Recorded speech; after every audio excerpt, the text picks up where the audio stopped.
So Call of Duty World War II is of course here. We all have our hands on with it, and while some people are experiencing some server issues, I myself have had my handful of shares with this as well too. It is something that I think the game, after you get past those sorts of errors, is rather enjoyable. There's a lot of stuff to do in headquarters, there's a lot of different things to play around with challenges in game.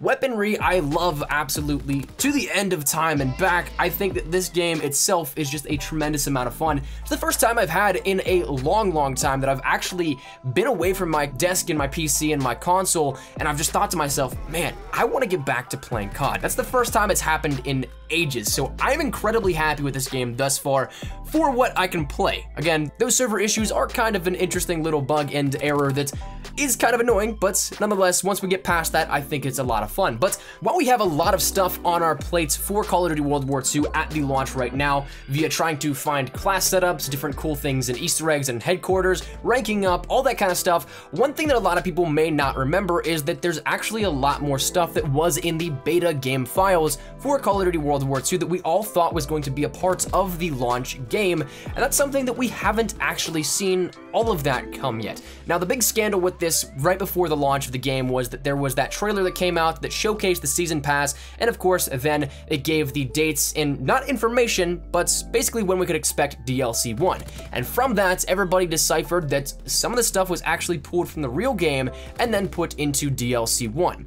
Now, whether it goes for something that is a little bit of the developmental process, it wasn't finished in time, or it was something that was withheld purposely, we don't know exactly how this went down. We can infer, sure, but we don't know the guaranteed facts.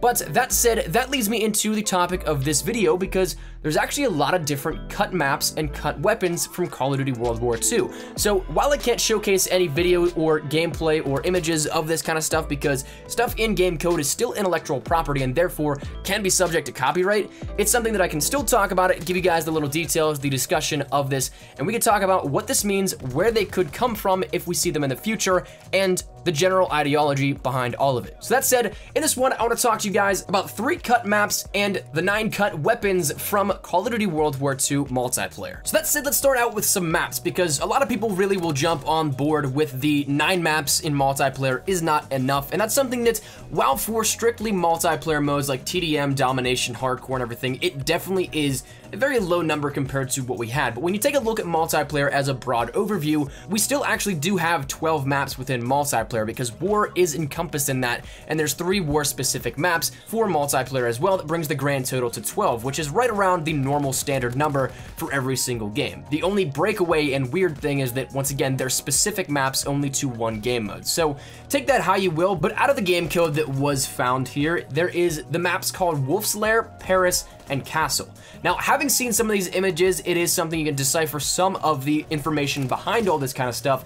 Wolf's Lair is based off the historical point in which it was Adolf Hitler's first headquarters in World War II, and despite all the insane amounts of security that each one of these headquarters had during the war, it's actually the home of the most notable assassination attempt of Adolf Hitler during the war. So that said, it is something that definitely holds some relevance and iconic pieces of history that makes sense for this to be a map in multiplayer. Now, as with the other ones, the only thing that we have to go off of these from the Reddit leak that actually showcased all of this, there's only one image for each of these, so we can't tell you anything about how the map will play, what the lanes look like, how suitable for close quarters or long-range engagements it is, none of that kind of stuff, but it gives us a general overview of what we can end up seeing. Now, Castle is another map that we ended up seeing here out of this, the second of 3 maps, in which this one actually doesn't look complete, so therefore, that kind of leads me to believe that some of these cuts weren't made just so weapons and maps could be withheld, but more so maybe the fact that they just weren't done in development or not to that perfect standard that we want for a full release of a weapon or map. Now, the third map that was detailed here for this was one called Paris, and you might actually recognize this one if you were to go once again to Reddit and check this out for yourself. That's because it is a remake of Resistance from Modern Warfare 3, which is kind of weird because we just saw Resistance remade in Infinite Warfare in one of the DLC map packs there, but we're gonna see it again here, it seems like, assuming this is all legitimate and it's not entirely cut. But it's interesting because the overview and perspective we get is the iconic ramp and staircase, but this time instead it's back in the time frame in the era of 1940s Paris, and it has the Iron Cross from banners hanging along the buildings in multiple different locations. But other than that, it literally looks identical to that of the original. So it's interesting because it's definitely something that some of these look ready, they could not be once again, so I guess it really comes down to what you personally believe. Having seen, once again, Castle, it doesn't look like that map was complete, so therefore, I personally think that this might have been something that was just pushed back for that reason, to give more time in development, to give more time to perfect it, and to make everything right for the players. So personally, whenever I see this sort of stuff, I'm a little bit upset, yes, that it didn't come out, but it's not the end of the world to me. You guys are totally cool if you guys do not agree with that, though. But then, moving over to the other side of the spectrum, one thing that was absolutely massive talking about World War II leading up to the reveals, to the gameplay reveals and trailers, to the actual launch,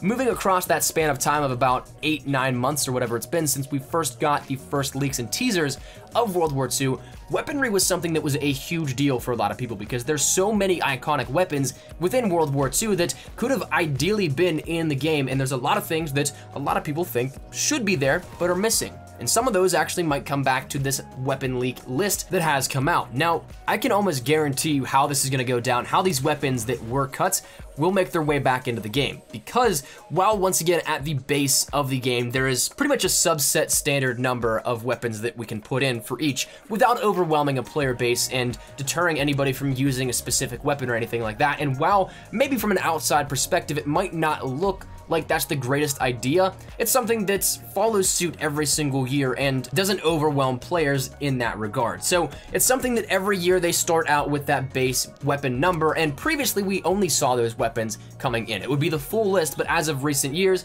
we've had DLC weapons, and I think that is where these are going to come into play. They were cut from the full launch of the game, still have some assets in the game, but then will make their way back, say maybe next month, the month after that, and then following forward as we've seen weapon content drops in supply drops and everything like that out of the past few games. Black Ops 3, Modern Warfare Mastered, Infinite Warfare, we've all seen this happen in the past 2 years, and it's something that's definitely, I think this is how it will go down. Now, once again, as mentioned, from the game code that was specifically pulled for this Reddit thread, there were 9 different weapons that we could end up seeing, some with base weaponry, some with loot variants as well too, but not everything is standardized and across the board exactly the same in what they have attached and allocated to each of these weapon assets. So some are just weapons, some are loot, some have only loot, some don't have the actual asset itself, stuff like that. So while some of these also could indicate that these weapons were not complete for the full launch of the game, it also could mean that they are being worked on still, and we'll have to see at a later point in time when there's a next title update or anything like that.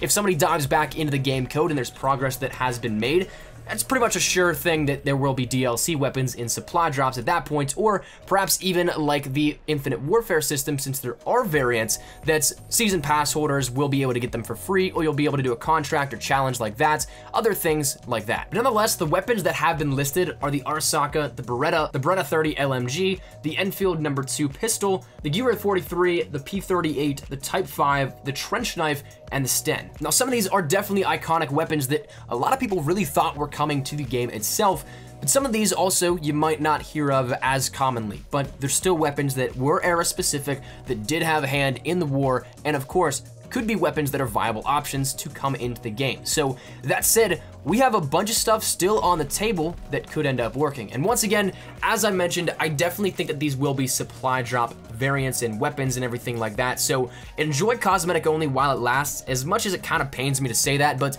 right now the supply drop system itself isn't the worst thing to me, simply because orders, contracts, and everything like that, and then of course the random drops you can get within the ends of matches and for ranking up, those are nice ways to get the supply drops as well too. And of course with the collection system, I think that it's going to work out to be a little bit nicer in how things will work out, that it's not something that is going to be super RNG luck or anything like that, like Black Ops 3. So hopefully the system in place has learned off of past mistakes and can end up being something that players not only can strive to get those weapons that they want, but also is something that isn't as bad as what we've seen previously. So that said, 3 maps, 9 weapons, and things that we've yet to see, but very well could come to the game. I'm really intrigued to see when these will start coming, if they'll be part of DLC 1, those maps, if that's the actual map listing for DLC 1, What the reasoning was, that's probably something we won't hear too much of, but of course, my mind is open definitely to all of this, and I'm intrigued to see where this will lead us down the road within World War II. So that said,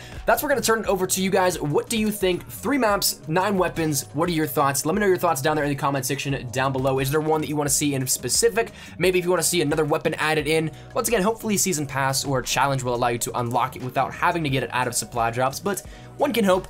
That said, what weapon do you guys want to see, or what map would you guys like to see coming here in the future? But I wanted to keep you guys in the loop, so hopefully you guys did enjoy it. If you guys did, make sure you drop a like down below, and of course, if you guys are new to the channel, make sure you guys subscribe to stay up to date with everything we have here regarding Call of Duty World War II. We're going to be keeping you guys up to date with everything. Might have a second video up later tonight, but if not, I'll definitely have it here, daily content for you. So if you guys are new to the channel, make sure you hit that subscribe button so you don't miss a beat on the best tips, tricks, news, information, leaks, whatever it may be. I got you covered here up on the channel. So if you guys are interested in any of that, make sure you hit the subscribe button so you don't miss any of it. And finally, if you guys want to follow me over on Twitter, that's the best place to get connected with me outside of YouTube. I practically live on Twitter. So if you guys want to strike up a conversation, ask me a question, whatever it may be, link is down there in the description below. But all that said and out of the way, hope you guys have a fantastic day. Thanks so much for watching. Mine has been Espresso. I'll see you guys later. Take care and peace.